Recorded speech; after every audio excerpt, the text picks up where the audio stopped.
ये सारे दुख, सारी तकलीफें, सारी चिंताएं वहीं से आती है जहां आपका अपनापन होता है कि ये मेरा है, ये मेरा अपना है। वहीं से आपकी जिंदगी में दुख आना शुरू हो जाते हैं। एक व्यक्ति के पास एक बहुत बड़ा महल था। उसने जिंदगी भर की सारी संपत्ति लगाकर उस महल को बनाया था। आसपास के शहरों के कई लोग उसके महल को देखने आते थे।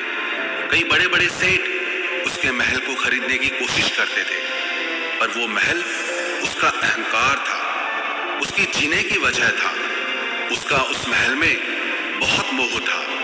एक दिन उसके महल में आग लग गई और वो कहीं बाजार गया हुआ था।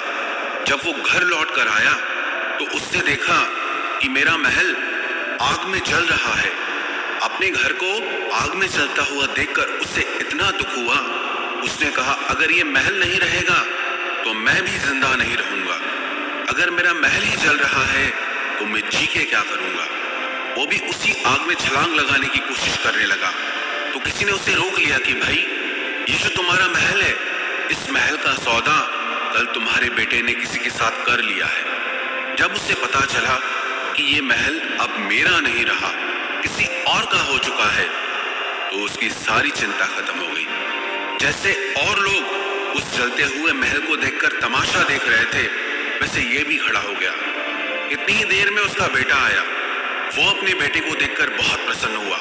उसे आशीर्वाद देने लगा कि तेरे जैसा बेटा तो बहुत भाग्यों से मिलता है। तूने तो मेरी जिंदगी बचा ली।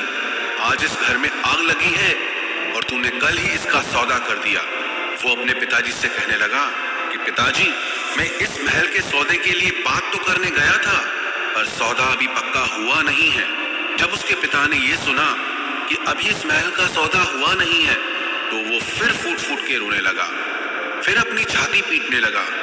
महल वही है, इंसान वही है, लेकिन जब महल मेरा है तब वो दुख भी देता है, खुशी भी देता है।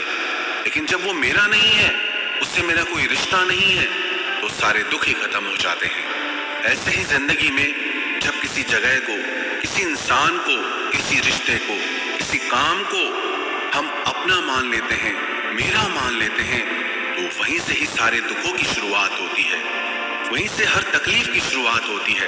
तो श्रीमद् भगवत गीता का पहला उपदेश यही है कि आप जैसे ही किसी को अपनी जिंदगी जीने की वजह मान लेते हो कि इसके बिना तो मैं जी ही नहीं सकता, तो वो चीज, वो इंसान, वो काम आपको बहुत दुख देता है।